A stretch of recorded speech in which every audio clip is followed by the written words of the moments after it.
Let's be heard.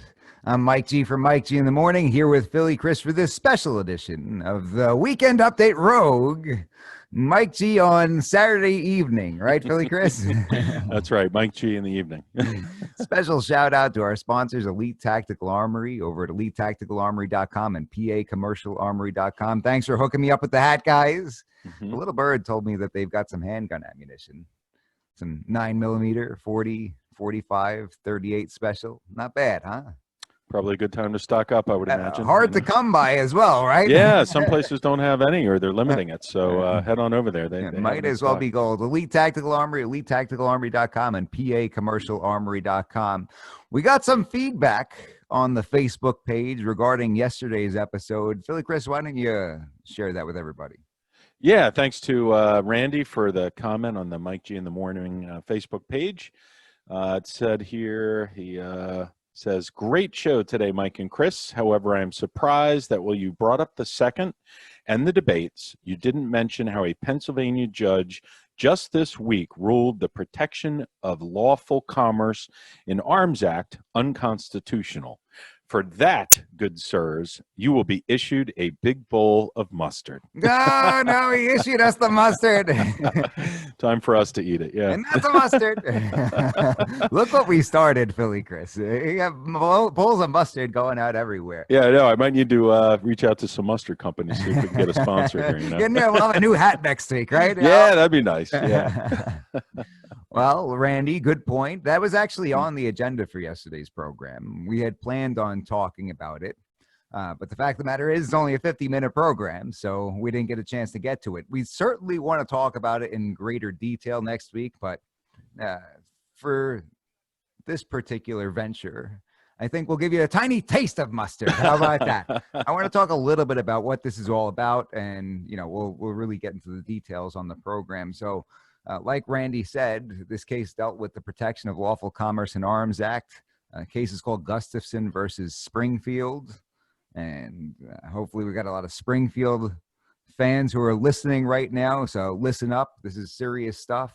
And basically, what happened? Protection of Lawful Commerce in Arms Act is a federal law that gives protection to manufacturers of firearms or sellers of firearms. Basically, people would like to sue manufacturers and sellers every time somebody does something bad with a firearm, right? Go after the manufacturer of that firearm, right? Because somebody did something heinous and outrageous with a firearm that happened to be that brand. Mm-hmm. And Congress has this protection in place. There are some exceptions, but has this protection in place that gives them immunity from civil liability under these types of circumstances for basically otherwise lawful transfers, lawful sales. Just because somebody happened to have that firearm and they misused it, you're not going to be able to go back on the manufacturers.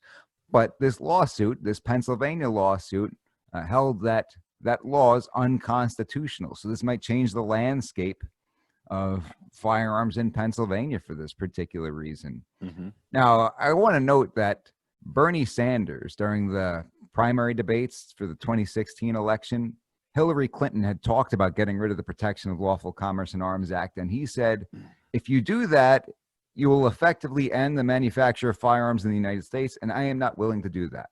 He straight up came up against it.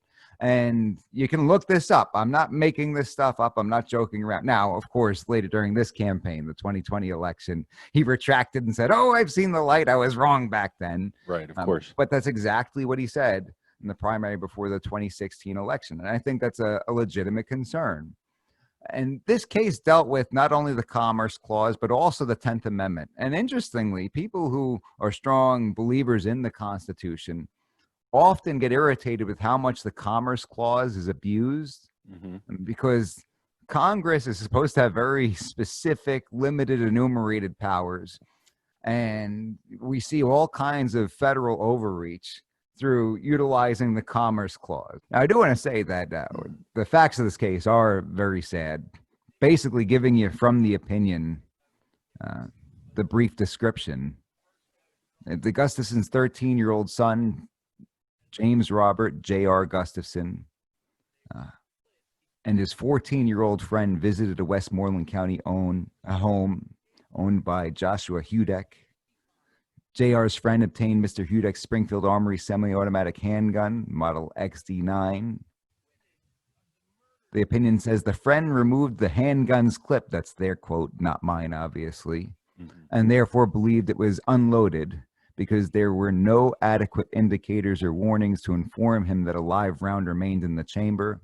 Thinking the handgun was unloaded, the boy pulled the trigger. Horrible, horrible stuff. Very sad. Avoidable Horrific, stuff, frankly. Avoidable stuff. And the court makes it clear that they're using these facts because they're at the pleading stage. And for the purposes of this legal proceeding, they have to accept all of the facts alleged by the plaintiff as true.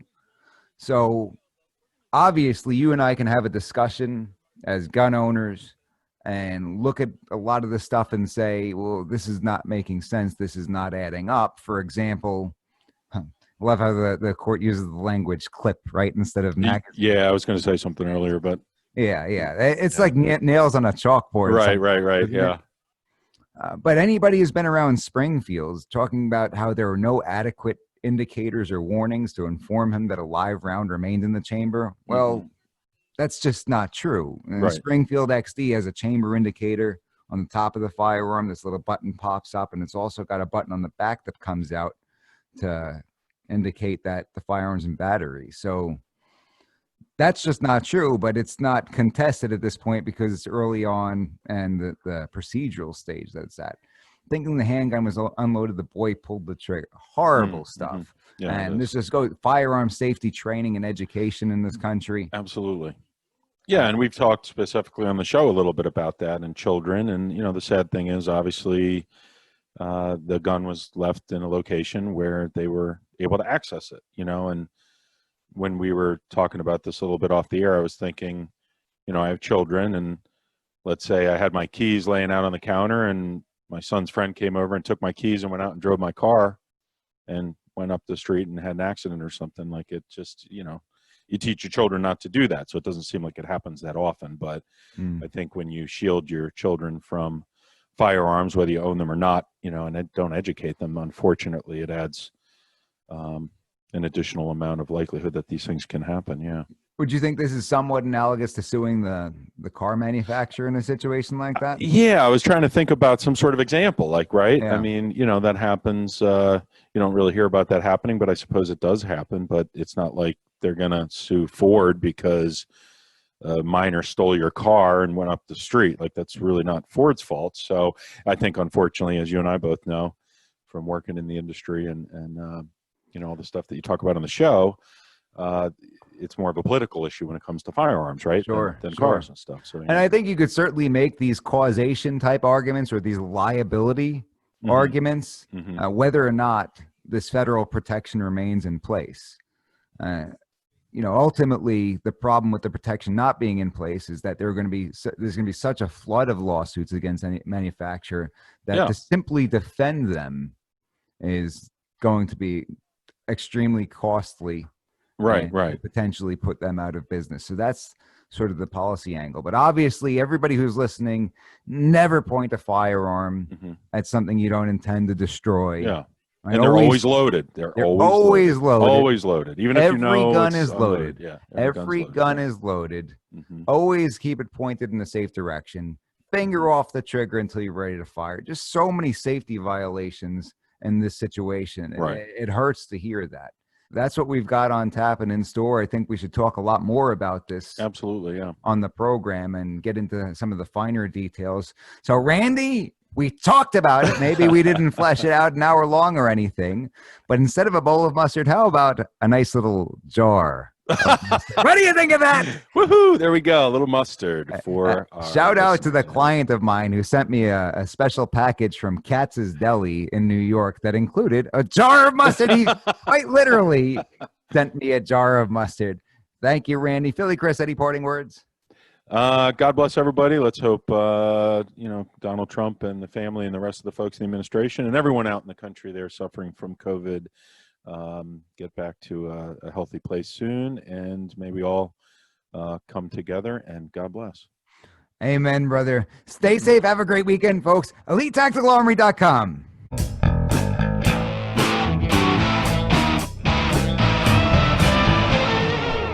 Thanks for watching, ladies and gentlemen. If you like what you saw, like our videos and subscribe to our YouTube channel. And don't forget to tune in to Mike G in the Morning, only on Fox News Radio, WFYL.